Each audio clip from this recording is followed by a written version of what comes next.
Marcos capítulo 14, verso número 6. Vamos a continuar con nuestra serie Cristo, el siervo perfecto. Este es el tema número 58. Vamos ya a la parte final de esta serie. Si Dios lo permite, estaremos estudiando después el libro de Jonás. Si Dios lo permite, vamos a estar estudiando después Jonás, que si no es una fábula de que no, ¿cómo se lo va a tragar una ballena? No dice que fue una ballena, dice que fue un gran pez. Entonces, se cree que ese pez pues ya se extinguió, no lo sabemos, a Dios no le podemos poner trabas, ¿verdad? Pero muchas veces pasa que a veces nuestra vida es como Jonás, ¿verdad? Nos ponemos rebeldes y decimos, ay, no, yo no quiero ir, Señor, no, yo no voy a hacer eso, no. ¿Sabes qué, Señor? Hazle como quieras, pero no, bueno. Ahí te va un gran pececito para que hagas lo que tienes que hacer, ¿verdad? Bueno, no nos vamos a adelantar, vamos a comenzar aquí. El tema de esta mañana se titula Buena obra me ha hecho. ¿Okay? Buena obra me ha hecho. ¿Okay? Marcos capítulo 14, verso número 6. Dice ahí, pero Jesús dijo, dejadla. ¿Por qué la molestáis? Buena obra me ha hecho. Siempre tendréis a los pobres con vosotros, y cuando querráis les podréis hacer bien, pero a mí no siempre me tendréis. Esta ha hecho lo que podía, porque se ha anticipado a ungir mi cuerpo para la sepultura. De cierto os digo que donde quiera que se predique este evangelio, en todo el mundo también se contará lo que ésta ha hecho para memoria de ella. Bien, hermanos, nos acercamos al final del ministerio terrenal de Cristo. Y es increíble, hermanos, pero es un círculo que se repite todos los casos de aquel que quiere servir a Dios. Y es que te van a odiar. ¿Ok? Te van a odiar. Te comportes como te comportes, o sea, tú quieres comportarte lo más recto, lo más firme, lo más imparcial, ¿verdad? En muchas cosas, pero es algo que los hombres incrédulos tendrán contra un servidor fiel. Le tendrán odio, ira, querrán que le vaya mal, incluso cuando Dios permite que él pase por un valle de lágrimas, se burlarán de él, de ella. Y eso precisamente estaba pasando en el ministerio de Cristo. Ven ahí los versículos primarios, ahí Marcos capítulo 14, verso 1. Dice ahí, 2 días después era la Pascua y la fiesta de los panes sin levadura. Y buscaban los principales sacerdotes y los escribas cómo prenderle por engaño y matarle. Y decían, no durante la fiesta, para que no se haga alboroto del pueblo. Aquellos que odiaban al maestro, hermanos, buscaban ocasión para matarle, para poder callarle, porque lo que él enseñaba les confrontaba. Lo que él les decía hacía ver más y más su hipocresía. Es por eso que lo querían callar. Entonces, hermanos, la cuestión era cómo hacer esto sin armar un alboroto que desatara la furia de las legiones romanas. Faltaban 2 días para la Pascua. ¿Qué cosa es la Pascua? Bueno, es una conmemoración que, como básicamente la independencia de Israel.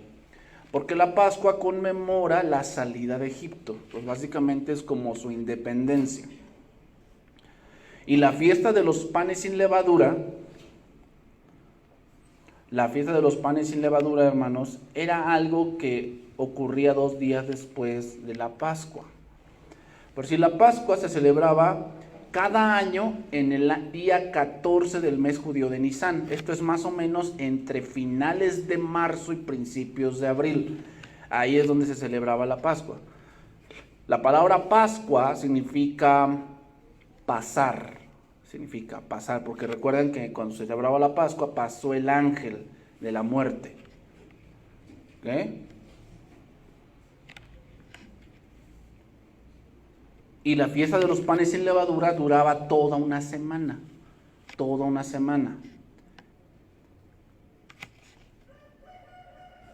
ahora voy a citar un verso para tomar aquí el punto. Juan capítulo 10, verso 17, es un verso que conocemos muy bien. Por eso me ama el Padre, porque yo pongo mi vida para volverla a tomar.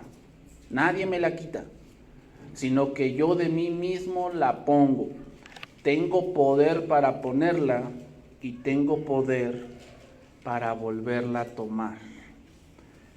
Este mandamiento recibí de mi Padre. Eso fue Juan 10, 17. Entonces vamos a adentrarnos aquí al punto. Debemos entender, hermanos, que Dios ocupa el mal para cumplir un propósito. Dios no es el origen del mal. Porque muchos dicen, entonces si Dios es tan poderoso, ¿por qué no destruye al diablo? Porque muchas cosas, el origen no es el diablo, hermanos. ¿Saben cuál es el origen? Nuestro corazón. Hay muchas cosas que a veces surgen de nuestro malvado corazón. La Biblia dice que el corazón del hombre es perverso desde su juventud. O sea, hay muchas cosas que están surgiendo del corazón. Entonces, si Dios destruyera la maldad, ¿a quién destruiría? Pues a nosotros. Porque muchas cosas o la mayoría de las tentaciones no provienen del diablo, provienen de nuestra naturaleza caída. O sea, vamos a poner así, del 100% de las tentaciones, el 60-70% vienen de nuestra naturaleza caída, de malos pensamientos que a veces ideamos. Te pasa algo y empiezas a pensar, a ver, ¿cómo te vengarías? ¿Cómo le harías? ¿Por qué lo hizo? ¿Por qué le caes gordo? ¿Te das cuenta? O sea, ¿de dónde viene todo eso? Pues de tu naturaleza caída. Entonces, hermanos, aunque Dios no es el origen del mal, Dios ocupa el mal. ¿Cómo? Bueno, eso solamente un Dios tan sabio lo puede hacer. Pero aún el odio que a veces tus familiares sienten, o incluso tus vecinos, o incluso aquellos que se dicen tus hermanos y no lo son, Dios lo utiliza para un propósito. Puede haber dos. Uno, el principal, para gloria de Él.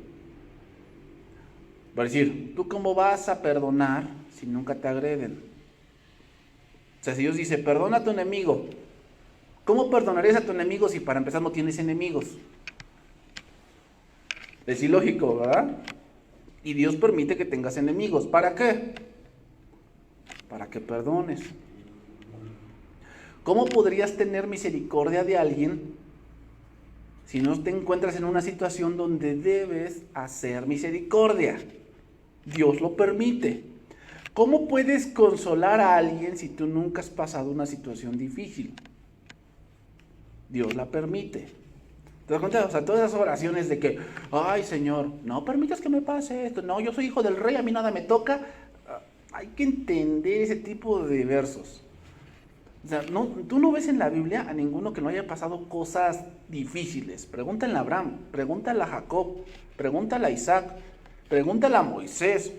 ¿Acaso alguno de ellos no pasó cosas difíciles? ¿No pasó circunstancias en las que, Señor, ayúdame? ¿Y quién era Moisés? ¿Quién era Abraham? Abraham se le llamaba el amigo de Dios. Y Dios permitió que pasara cosas difíciles. Entonces, hermanos, no pienses que porque, estoy orando así, no me va a pasar nada. Puede ser que sí, pero dice la palabra de Dios en Corintios que así como viene la tentación, te dará también juntamente con ella, ¿qué? La salida. La salida. Entonces no esperen que no les pase algo. No, hermanos, o sea, vivimos en un mundo caído. Y si cae el dólar, también nos afecta a nosotros. Y si cae el petróleo, también. Y esta pandemia pues, no solamente afecta a los del mundo. La caída económica también nos afecta a nosotros. Cuando sube la canasta básica, ¿quién afecta? ¿A los del mundo? También a nosotros. La falta de trabajo, ¿a quién está afectando? A todos. Pero nosotros tenemos un ingrediente más. Y es que tenemos a Cristo. Esa es la gran diferencia, la muy gran diferencia. Esos de allá afuera no tienen esperanza. Viven esperanzados en que el presidente los saque adelante, en que un diputado saque una solución, en que los chinos saquen una vacuna, los rusos, los argentinos, en que la UNAM saque una vacuna. Que va a haber, Pero ¿saben qué? Vamos a ponerlo así, hermanos. México no es un país de primer mundo. Adivina para quién va a ser primeramente la vacuna. Para países desarrollados, como quienes: Alemania, España, Italia, Países Bajos, Inglaterra, Estados Unidos, Canadá. Y después, ¿sabes tú que, por decir, de la influenza, que ahorita se vienen las influencias y ahorita van a tener que estar vacunando? ¿Sabes que hay 3 tipos de vacunas? ¿Y sabes que México ocupa la vacuna más baja? O sea, México no ocupa la vacuna de más calidad de influenza. ¿Te das cuenta? Entonces, si vamos hablando así de que se requieren millones de dosis de vacunas, ¿para cuándo crees que llegue la vacuna a México? ¿Para noviembre? No seamos irreales, hermano. La vacuna llegaría aquí a marzo del otro año, siendo benévolos. Entonces, que esto va para rato. Pero ¿dónde está nuestra esperanza? Entonces, que no, como yo soy cristiano, hermano, yo he visto congregaciones así que nunca pararon. O sea, nunca cerraron. ¿Tienen más fe que nosotros? ¿Cómo ves? Sí, porque... Bueno, ok. Nunca pararon. Pero así como lo veo ustedes con cubrebocas, separados, ¿tienen más fe? Pero hay gente que sí, dice que sí. No confundan la fe con la imprudencia. Es como aquel que tiene un puente ves que estos pasan una carretera ancha y hay un puente peatonal, y el que se pasa por abajo tiene más fe que el que va por arriba. ¿Así juzgarían ustedes? ¿Que tienen más fe el que pasa por abajo que por arriba? ¿Se dan cuenta, hermanos? O sea, es irracional. Entonces, hermanos, todas estas cosas que estamos viendo, Dios tiene un propósito. Pero eso no estaba fuera del control de Dios. ¿Cuál? El que te odie a alguien, el que tengas enemigos, el que alguien te haga algún mal. Eso no está fuera de la mano de Dios, pero Dios lo permite. ¿Para qué? Para que tú ejerzas tu cristianismo. ¿Cómo vas a ejercer la fe si nunca tienes una adversidad? Hermanos, a veces hasta llorar, pues es bueno. Hay estudios que dicen eso. Y a veces Dios permite ciertas situaciones donde vas a llorar, ¿sí? Y el hecho de que llores no quiere decir que estás desamparado. No. Pero tienes que hacer verdad la palabra en tu vida. Tienes que hacer la verdad. No solamente es memorizarla, ya sí dice. No. Cuando viene la situación tienes que vivirla. Y saber que Dios está contigo a pesar de que la noche es muy oscura.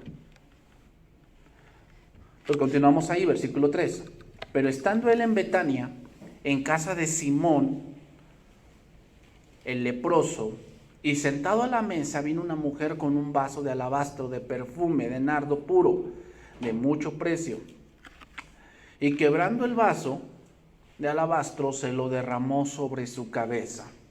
Vamos a entrar al otro relato de Marcos, hermanos. Primeramente, este relato está fuera de la cronología.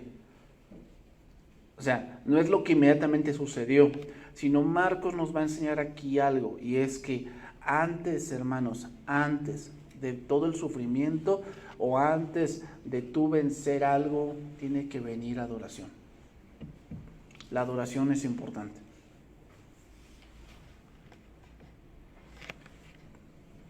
Pero otra cosa que también aprendemos acá, el servicio es hasta la muerte, ¿eh? El servicio es hasta la muerte.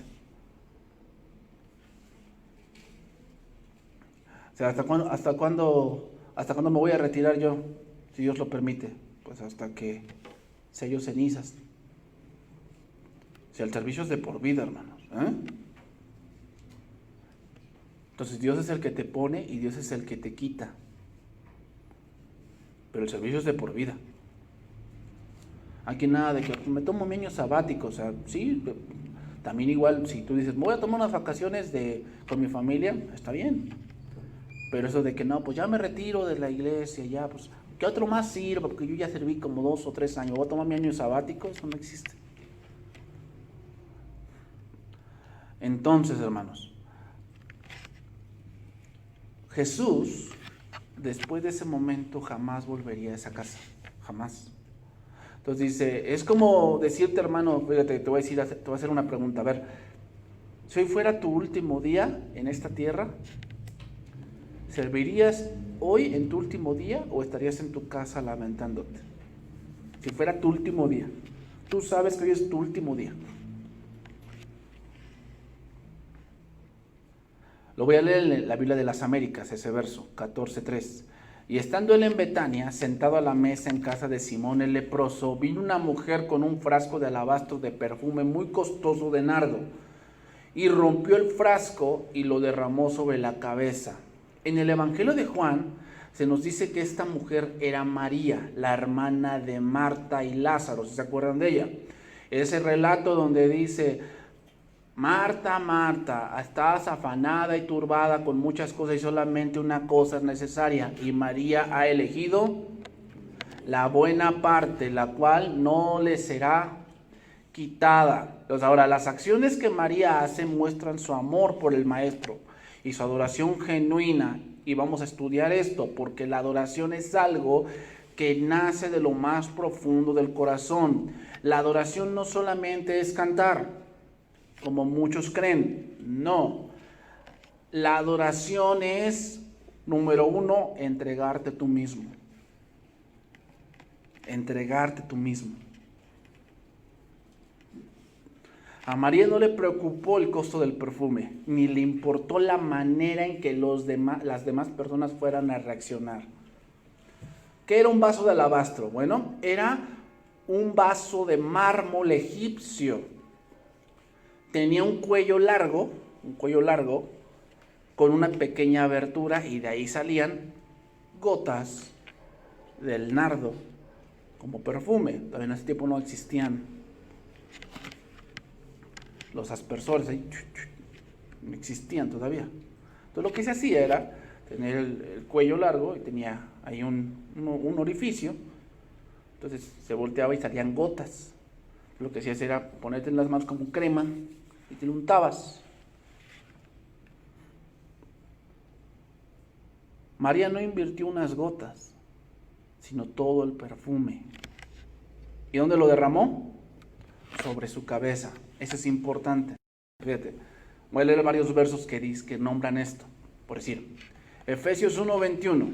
Ahí anótalo, voy a tomar algunos versos. Por si voy a leer este verso, Efesios 1:21, en la versión Oso. La versión Oso dice, sobre todo principado y potestad y potencia y señorío y todo nombre que se nombra, y no solo en este siglo, sino en el venidero. Y sujetó todas las cosas debajo de sus pies, poniéndolo por cabeza sobre todas las cosas a la iglesia, la cual es su cuerpo, y él es la plenitud de ella, la cual llena todas las cosas en todos. ¿Qué quiere decir? Entendemos, la adoración es solo para Cristo. ¿Qué? Esa es la primera cosa, la adoración es solo para Cristo. Entonces, los cantos deben hablar ¿de quién?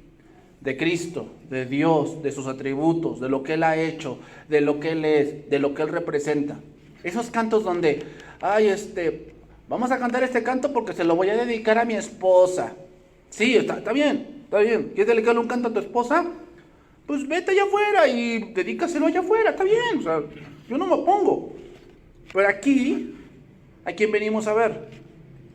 A Cristo, porque Él es la cabeza. O sea, yo no me opongo a que no, pero ¿por qué fulano cantante cristiano hizo tal canto para su esposa? Pues está bien, o sea, sí, está bien. Pero allá afuera, yo no digo que tu esposa no sea importante, tiene que ser lo importante para ti como hombre, porque ella es tu yo. Ella va a hacer lo que tú hagas de ella. Si tú eres malvado, ¿cómo crees que se va a comportar ella? Si tú eres alguien que no busca de Dios, ¿quieres que ella busque? ella es el reflejo de ti. Entonces, sí debe de ser importante tu esposa, pero en la iglesia, ¿quién es más importante? Cristo. Porque Él es la cabeza.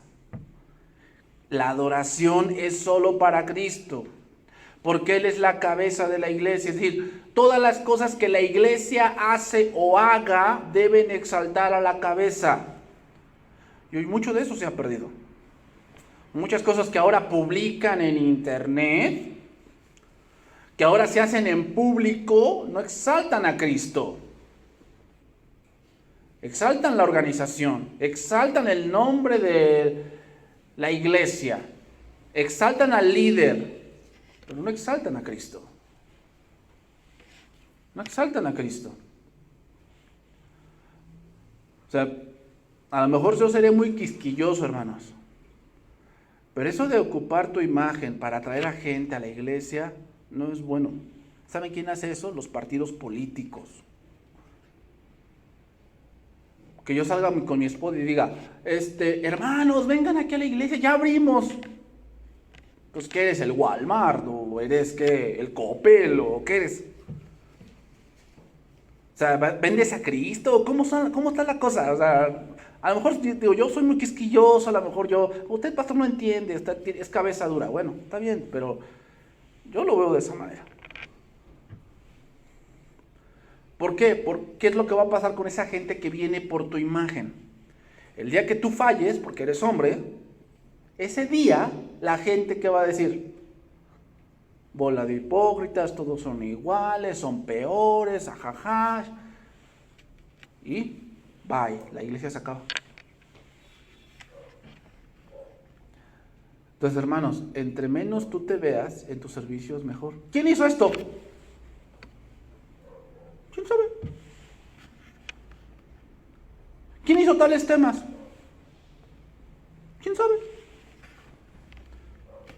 Porque lo que haga tu derecha, que no lo sepa quién, tu izquierda. Tu izquierda.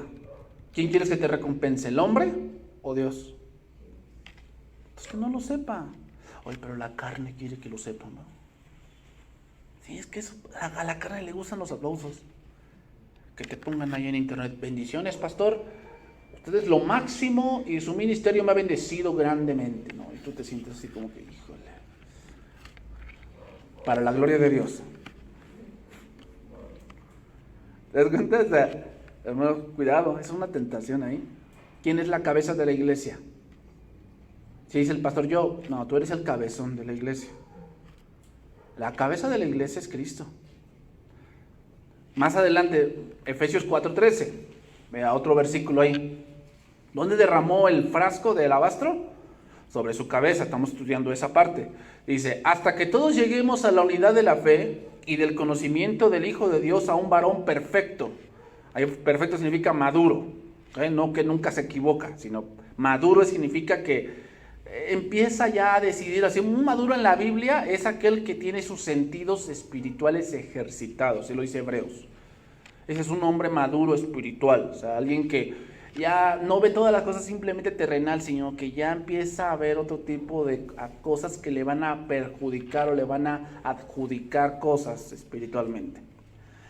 A la medida de la estatura de la plenitud de Cristo, para que ya no seamos niños fluctuantes, llevados por doquiera de todo viento de doctrina, por estratagema de hombres que para engañar emplean con astucia las artimañas del error, sino que siguiendo la verdad en amor, crezcamos en todo en aquel que es la cabeza, esto es, Cristo, de quien todo el cuerpo bien concertado y unido entre sí por todas las coyunturas que se ayudan mutuamente, según la actividad propia de cada miembro, recibe su crecimiento para ir edificándose en amor.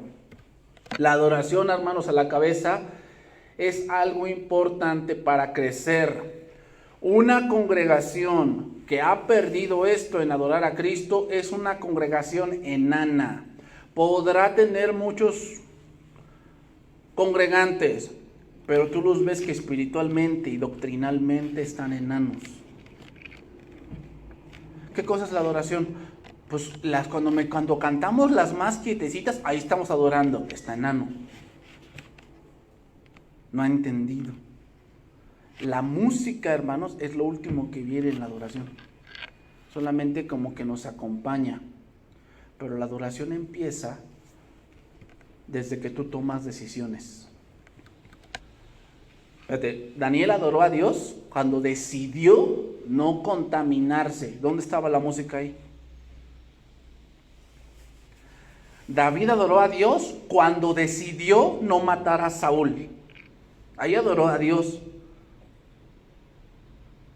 Y también yo por eso pienso, y no digo que Dios le debía algo, pero si Dios tuvo mucha misericordia de David es porque Él también la tuvo con muchos de ellos.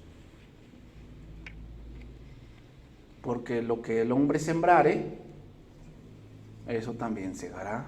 ¿Quieres misericordia? Ten misericordia. ¿Quieres que te ayuden alguna vez? Ayuda a otros. Porque lo que el hombre sembrare, eso también segará.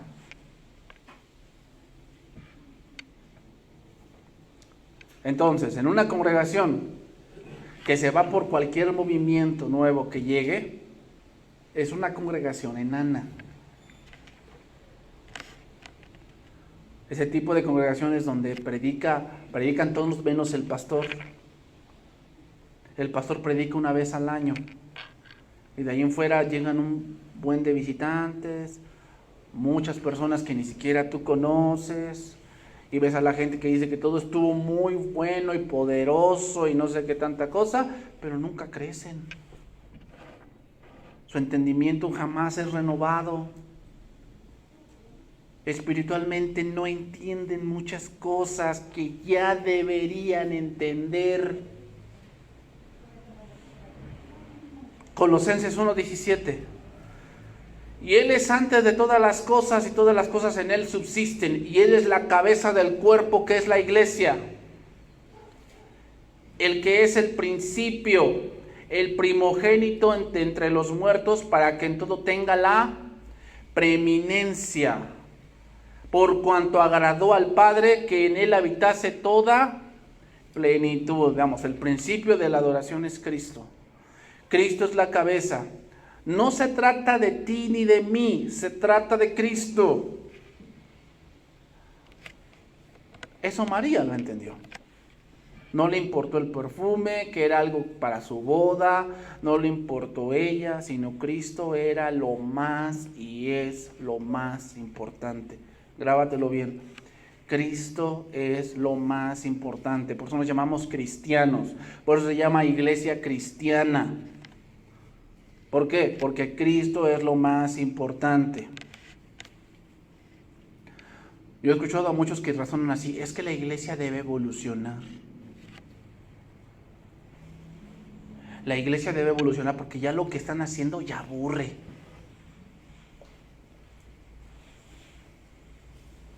Lo que nos deberíamos preguntar allí es, ¿Cristo haría eso? ¿Te imaginas a Cristo diciéndole, oye Pedro, ya evoluciona? Porfis, ¿no? Porque pues, la verdad, como lo estás haciendo las cosas, Pedrito, aburres a la gente. ¿Sabes quién dijo eso? ¿Te acuerdas de Israel? Moisés, queremos carne, porque nuestra alma está hastiada de este pan que tan liviano. ¿De qué pan era ese? El maná. El maná representa dos cosas. Número uno, Cristo. Cristo es el pan de vida que descendió del cielo. Y número dos, la palabra que sacia el hambre. Es interesante, pero el maná tenía tales propiedades que, por decir, no se les hinchaban los pies a los israelitas. O sea, el maná era algo tan especial que les daba la suficiente energía para caminar en el desierto con un calor abrasador. ¿Te das cuenta? Y lo despreciaban. Cristo es el que nos da todas las cosas, que no solamente te llena físicamente, sino espiritualmente, te da todo lo que necesitas. Y la gente, ay no, qué aburrido. Ay, no, el predicador nada más, la Biblia. O sea, ya chole, cámbienle. ¿Te das cuenta cómo tan actual es ese pasaje?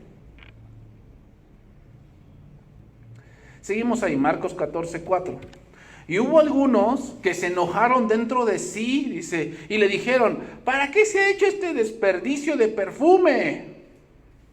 Algo interesante, hermanos, y es que para el hombre que no es nacido de nuevo, es un desperdicio que vengas a la iglesia. Que te congregues. Ay, mamá, ¿para qué vas? ¿Para qué vas a ver? ¿Te regalan algo? ¿Te dan dinero allí? Entonces, ¿para qué vas? O sea, qué desperdicio de tiempo. Ahí dice que ellos también dijeron eso. Que le dediques tiempo al instituto es una pérdida de tiempo. Ahí te veo con tu celular, ¿no? Y tus audífonos y estás escribiendo. ¿Qué haces, mamá? Tomando mi clase.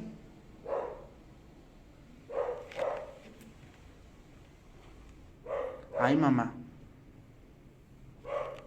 Ay, papá. Deberías dedicarte a otra cosa. Algo que produzca algo. Es un desperdicio de tu vida estar aquí sentado, como bien podrían hacer otras cosas más productivas, ¿ah? Pero hermanos, aquel que elige la buena parte, siempre Cristo será lo más importante, siempre. Seguimos, versículo 5. Porque podía haberse vendido por más de 300 denarios y haberse dado a los pobres, y murmuraban contra ella. A ver, ¿de verdad había interés en los pobres? Generalmente, hermanos, los que hablan en público lo que van a hacer y cosas que parecen extremadamente piadosas, son cosas que casi no hacen ni quieren aparentar. ¿Qué contraste encontramos aquí, va? Judas no consideraba que Cristo fuese la cabeza, sino un medio. Y mientras María, Cristo era lo máximo. Yo he escuchado comentarios en las redes sociales sobre, no le des a la iglesia, dale a los pobres, haces mayor obra. Vamos a analizar ese argumento. Vamos a analizarlo, porque a ver, no estoy diciendo que ayudar a los pobres no sea bueno. Claro que es bueno ayudar a los pobres, es bueno. Pero no quiere decir que por ayudar a un pobre estás ayudando en el reino de Dios. Bueno, pero la Biblia dice que venid a mí, benditos de mi Padre, porque cuando tuve hambre, me dice de comer. Cuando tuve sed, me dice de beber. Fui forastero en la cárcel y me visitaste. Bueno, ¿ya ves? Sí, pero el contexto de ese pasaje es el cómo va a juzgar Dios al mundo, porque ese es el juicio de las naciones. Y las obras para el reino no consisten en cuánto dinero das, sino cómo lo das y si de verdad es para Dios. Entonces, el hecho de que ayudes a un pobre no quiere decir que estás apoyando el reino de Dios, porque eso hasta los impíos lo hacen. Si no, pues ve el Teletón y vas a ver. Yo creo que yo no podría dar ni esa cantidad que ellos dan. Chequesotes así grandotes, ¿verdad? Y le damos gracias al fundador de no sé qué empresa que donó 1 millón de pesos. Sacan el chequezote y le damos gracias y todos le aplauden. ¿Tú darías 1 millón de pesos? Tú dices, ay, pastor, quisiera verlos juntos. ¿Verdad? Sí, de veras. Entonces, no estoy diciendo que dar a los pobres sea malo, pero nosotros no podemos aparentar y pensar que porque ayudo a una pobre viejita o a un orfanato ya arreglé todo. No. Dios ha establecido cosas, hermanos, y medios para adorarle. El ejemplo lo vemos en el tabernáculo. El tabernáculo tenía un tributo. Y después estaba la ayuda a los pobres. ¿Cómo se ayudaba a los pobres? El ejemplo es Ruth. Lo que se hacía era que tenías el campo, estaba el cuadrito del campo, y empezabas del centro hacia afuera. Y las orillas la dejabas. No podabas las orillas. ¿Las orillas para quiénes eran? Para los pobres. ¿Qué quiere decir? Que una cosa es lo de Dios, una cosa es tu diezmo, tu ofrenda, y muy aparte, tu ayuda hacia alguien. No confundas con que no, pues ya di mi ofrenda acá a los pobres, ya ayudé. No. No. Porque la ayuda, fíjate, ¿por qué debías dejar la orilla? Porque se supone que el centro del campo es Cristo. Si tú te vas hacia las orillas, ¿a quién vas ayudando? Primero es por círculos. Primero es, ¿qué? Según Hechos, Jerusalén. ¿Qué lees tú, Jerusalén? Tu familia. Hay mucha gente que ayuda a los pobres y su familia anda por la calle de la amargura. O sea, no tienen su familia. Su esposa no tiene zapatos. Ah, pero ayudó al de allá a comprarse zapatos. O sea, ¿cómo es eso? ¿Cómo? No, es que está en mi corazón. Pues, mira, Dios no es un Dios de desorden. Y la primera cosa es tu esposa. Ese es el primer círculo, del centro hacia afuera. Luego sigue toda Judea, ¿verdad? Y empiezan a ser, pues a lo mejor tus conocidos, que les puedas ayudar, que no afecte lo primario, que es tu familia. O sea, no puedes poner en riesgo tu estabilidad económica por ayudar a los pobres. Así no es. Cuando tú dejabas en la orilla del campo, era para los pobres que tú no conocías. Sí, pastor, yo ayudo al pobre de mí. Al pobre de mí yo lo ayudo, ¿por qué? Ayúdate que yo te ayudaré, dice el Señor. ¿Verdad?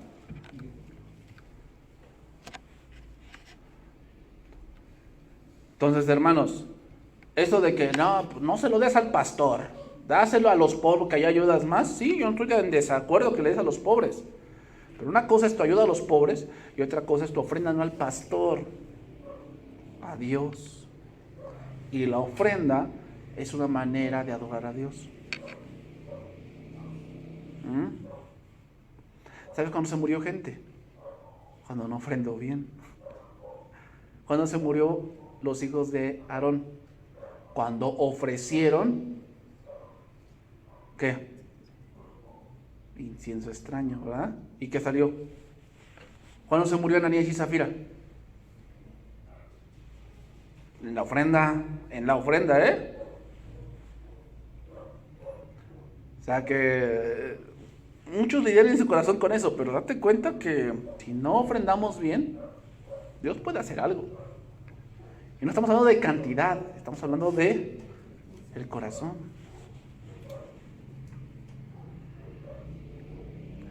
14:6 de Marcos. Pero Jesús dijo, dejadla, porque ¿por qué la molestáis? Buena obra me ha hecho. Pregunta, ¿a quién se la hizo? ¿A quién le hizo la obra? ¿Al pobre o a Cristo? Entre esas dos cosas hay un abismo de diferencia, hermanos. Entonces, comparar a los pobres con Cristo es alguien de poco entendimiento, de verdad. Alguien que tiene poco entendimiento. Otra vez lo repito, no estoy diciendo que no ayudemos a los pobres. No estoy diciendo eso. Si puedes, hazlo. Porque esa obra cuenta para la eternidad. Sin embargo, si tú dices, si ayude al pobre y ya no doy a Dios, creo que estás cerrando en tu entendimiento. Marcos 14:7. Siempre tendréis a los pobres con vosotros. Algo aquí está diciendo Cristo. ¿Sabes qué está diciendo? Que la pobreza nunca se va a acabar. La UNICEF quiere acabar la pobreza. La ONU quiere acabar la pobreza. Y cada presidente que entra a un país, ¿qué es lo que dice? Habrá menos pobres. ¿Sabes que eso nunca va a pasar?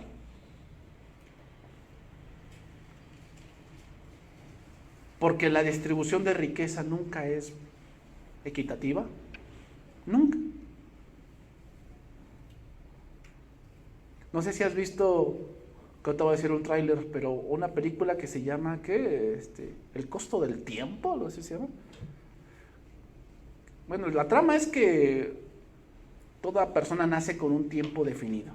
Y cuando cumplen, creo que 18 o 20 años, empieza a correr tu tiempo y trabajas por tiempo. Cuando se te acaba el tiempo, pues te mueres. Y hay un argumento que dicen ahí, y dicen esto. Hay ricos también, dice, pero para que haya ricos, varios pobres deben morir. ¿Qué argumento nos dice? Que para que haya ricos en el mundo, hay muchos que deben ser, ¿qué? Pobres.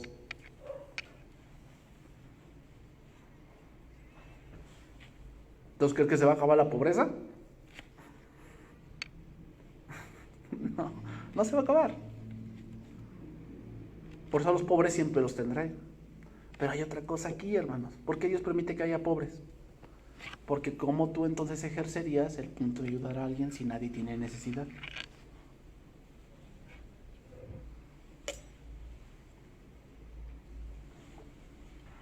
Es lógico. Entonces quiere decir que Dios los tiene así. Algunos Dios sí los tiene así. ¿Sí? ¿Por qué? Porque si les da más, se pierden. Otros están así por sus malas decisiones. No saben administrar dinero. No lo saben. Y cosita que tienen, cosita que se la gastan. No saben administrar dinero. Hay otros que Dios los pone así por prueba.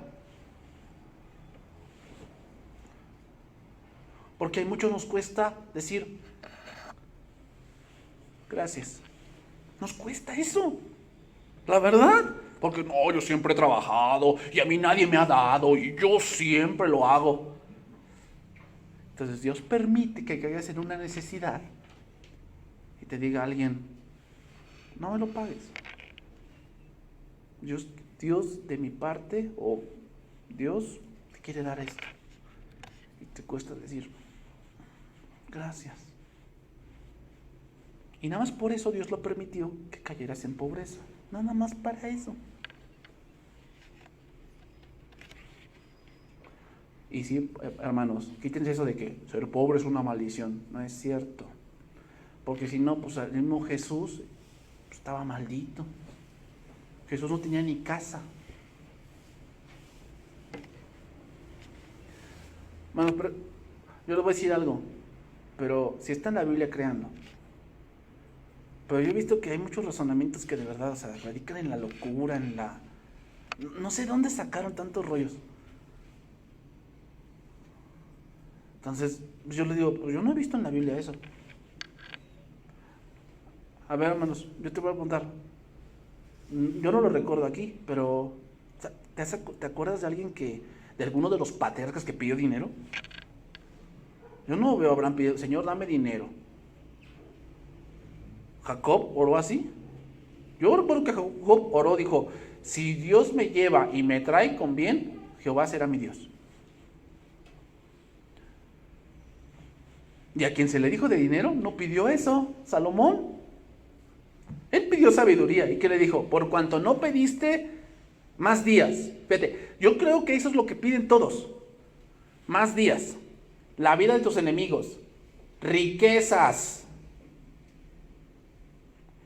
Todo eso te lo voy a dar. Fíjate, Salomón no pidió eso. Pero hoy, no, pídele a Dios que te dé tu guardadito y todo. O sea, ¿de dónde sacan eso? ¿Dónde lo dice? Si lo dice, pues sí, vamos a orarlo, ¿no? Ahí lo dice. Pero si no lo dice, ¿por qué han rebajado la oración a algo tan banal? ¿Por qué? Porque así está la teología cristiana. Es tan banal que así predican. Y muchas otras cosas que yo me he dado cuenta que no lo dice, hermanos. Y lo hacen. Y se ven piadosas. Pero entonces la adoración, hermanos, es siempre la máxima prioridad. Aunque amar al prójimo y cuidar a los pobres es noble y necesario, amar al Señor es más importante. Hermanos, hay momentos que no se volverán a repetir. Por eso decía, a los pobres siempre los tendréis, pero a mí hay momentos que jamás se van a volver a repetir, hermanos. Que son únicos, por decir un momento irrepetible. Tus hijos no siempre tendrán 5 años, no siempre van a tener 5 años. Aunque muchos quisieran decir, ay no, mi hijo, mi hija quisiera que volviera a ser chiquito. Cuando le decía, ven para acá, y me obedecía, ahora no me obedece. Y sabes que puedes adorar a Dios cuando tienes chiquitos, y a esa edad de enseñarles, ese momento jamás lo vas a volver a tener, jamás.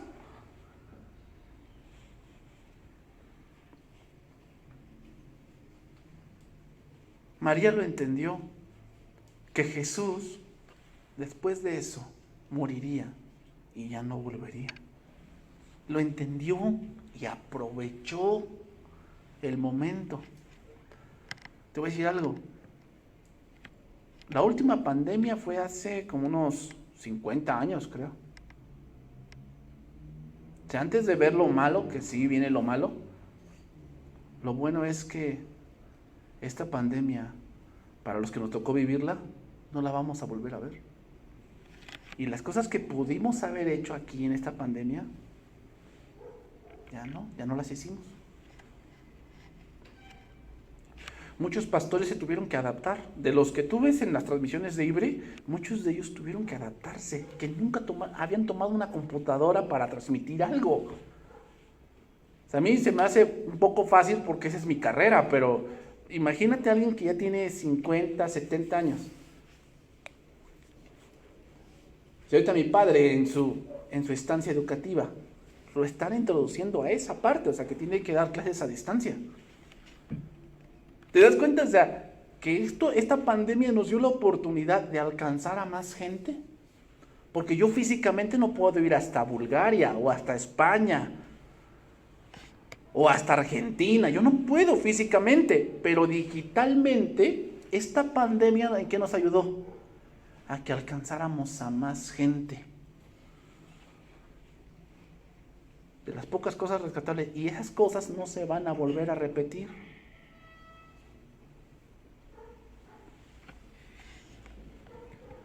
Vámonos por la parte final. Marcos 14:8. Esta ha hecho lo que podía, porque se ha anticipado a ungir mi cuerpo para la sepultura. María nos enseña, hermanos, que muchas veces hay momentos que son únicos para adorar a Dios, para expresarle a Cristo que lo amamos, y no volveremos a tener esa oportunidad. Jesús está diciendo que Él va a la sepultura, pero otra cosa, hermanos, y es que generalmente se ungía un cuerpo cuando iba a ser sepultado, no antes. Entonces aquí entendemos dos cosas interesantes. Número 1, que no habría tiempo para hacer ritual semejante porque Él no estaría en la tumba. Por eso lo fueron a ver el domingo. ¿Para qué? Para ungirle. Pero ya no lo encontraron. Si María no aprovechaba ese momento, no habría otro. Cuando ella fue a la tumba, Él ya no estaba ahí. Había resucitado. Y número 2, que aquellos hermanos que sirvieron a Cristo en su ministerio terrenal tendrán una recompensa especial. Ese acto de María en su ministerio terrenal, hermanos, tendrá una recompensa especial. ¿Qué cosa? No lo sé. Pero hay recompensas especiales. Hay una recompensa especial para aquel que muere por Cristo. O sea, que es torturado, que lo quemaron, que se lo comieron los leones, que lo ahogaron. O sea, muchos los ahogaron de cabeza. Principalmente los anabaptistas los ahogaban de cabeza, los aventaban por ríos amarrados, mataban a sus hijos. Todos esos que sufrieron eso tienen una recompensa especial. También aquellos que son ministros de Cristo Misioneros, pastores, maestros de escuela dominical o de iglesia infantil tienen una recompensa especial. Sí, hermanos, así es la responsabilidad, pero también así es la recompensa. Porque, hermanos, servir a Cristo ahorita lo vemos fácil, pero ahora enfrente contra todo un pensamiento, toda una corriente religiosa que no creía que Jesús fuese el Mesías, y servirlo a pesar de todo era algo que traía menosprecio, pero a la vez se aseguraba recompensa. 14, 8 y 9. Esta ha hecho lo que podía, porque se ha anticipado a ungir mi cuerpo para la sepultura. De cierto os digo que donde quiera que se predique este evangelio, en todo el mundo también se contará lo que ésta ha hecho para memoria de ella. Concluimos. María es un ejemplo de la verdadera adoración en momentos tales que no se volverán a repetir. Por eso debemos estar bien atentos, hermanos, porque hay cosas que no se volverán a repetir. Y si no adorases a Dios allí, se pasó ese momento. Jamás será, muchos dicen, ay, bueno, ¿qué tanto con que falte a la iglesia un día? Pues ya, al otro servicio voy. Total, hacen siempre lo mismo. Pues ya nunca más será 6 de septiembre del 2020. Ese día ya se acabó. El próximo servicio será ¿qué día? 13 de septiembre. Ya el 6 de septiembre, ¿qué? Ya nunca más volverá. Entonces vamos a ponerlo así. Si tú serviste hoy, si tú hoy propusiste tu corazón para escuchar la palabra, hiciste algo que jamás se volverá a repetir. Entonces la adoración no es solamente cantar, hermanos, es mucho más que eso. Otra cosa, hermanos, una adoración que de verdad está centrada en Cristo lleva un impacto en la eternidad, porque dice ahí, en todo el mundo también se contará todo lo que ésta ha hecho para memoria de ella. Cuando lleguemos al cielo, hermanos, vamos a tener un conocimiento completo en el trasfondo de la Biblia. No que vamos a conocer todas las cosas como Dios, sino vamos a conocer cosas sobre la salvación. Y entre ellas, no vamos a preguntar de que, como aquí, ¿quién es ese? Te van a decir, es Moisés. Sí, Moisés. No. Cuando lleguemos al cielo, nos conoceremos. Sabremos quién es Elías, quién es Moisés. Sabremos quién es esta mujer. Lo sabremos. Cuando lleguemos al cielo, sabremos y la veremos y diremos, ella es la que derramó el perfume. Lo sabremos. Y ellos también sabrán quién eres tú. Ella es la que le predicaba a los niños, les enseñaba. Lo sabrán. ¿Te das cuenta, hermano? Lo que estamos haciendo ahorita trasciende a la eternidad.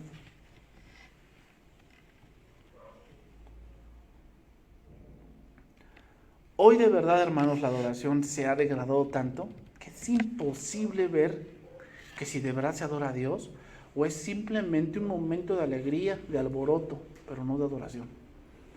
Otra cosa que debemos tener bien en claro, la adoración empieza entregándonos nosotros mismos. Es decir, cuando adoramos a Dios, ahí no importa si debes la luz, si no te nace, si estás triste, no. Ahí lo que importa es cuánto vale Cristo para ti. ¿Cuánto vale Cristo? Y tal vez no esté bien dicho, pero es decir, ¿qué lugar tiene Cristo en tu vida? La adoración deja ver mucho el cristiano que somos en verdad. Un cristiano que no adora es un cristiano que dudo yo que ame a Dios. Lo dudo mucho. Para muchos valen más los pobres que Cristo, y eso es lamentable. Termino con esto. El Señor defendió a María y la elogió por su proceder. Y Cristo dijo que hay un tiempo y lugar para cada cosa, y lógicamente para ayudar a los pobres. Pero como no le quedaba mucho tiempo para estar con ellos, esa era la oportunidad de María para que confesara abiertamente su fe. Jesús dijo que ella había hecho una buena obra, no por el perfume, sino por el corazón que tenía. Ninguno de los discípulos estuvo presente en su sepultura, ninguno. Asistieron solamente 2 miembros del Sanedrín que se habían declarado abiertamente creyentes, Nicodemo y José de Arimatea. Entonces, hermanos, la adoración trasciende la eternidad. Y las cosas que puedas hacer hoy para Cristo, no podrás hacerlas nuevamente. Porque como te lo digo, nunca más será 6 de septiembre, nunca más. Este día va a pasar. Y lo que pudieses haber hecho hoy para Cristo, adorarle, entender algo, ahí se va a quedar. Por eso dice Pablo, aprovechando bien el tiempo, porque los tiempos son malos, ¿verdad? Vamos a orar, hermanos. Señor, gracias por este tiempo y gracias por darnos la vida. Queremos adorarte como lo hizo María, Señor. Una adoración consciente, Señor. Aunque la gente diga, no, es mejor a los pobres.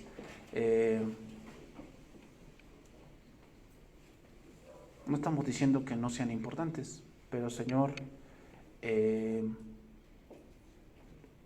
tú eres lo más importante. Antes que los pobres, antes que yo mismo, Señor. Tú eres lo más importante. Y cuando nuestra vida está regida por esa regla, hay bendición. ¿Por qué? Porque buscamos primeramente el reino de Dios. Y todas las cosas vienen por añadidura. Gracias, Señor, por este tiempo. Gracias por dejarnos volver a congregarnos. Te doy gracias por la vida de mis hermanos, que me gozo al verlos, que persisten, que están firmes en la fe. Que, Señor, estuvieron pendientes para que este día pudiese realizarse. Bendito seas. Gracias. Te doy por sus vidas. Bendíceles con toda bendición espiritual en Cristo Jesús. Que sigamos adelante, Señor. Sabemos que esto no ha terminado, esta pandemia no ha acabado, pero Padre Santo, queremos que lo que nos permites hacer en esta pandemia y que no se volverá a repetir, podamos aprovechar bien el tiempo. Gracias, Señor. Bendito seas en esta hora. En nombre de Jesús. Amén. Amén. Tomen asiento, hermanos.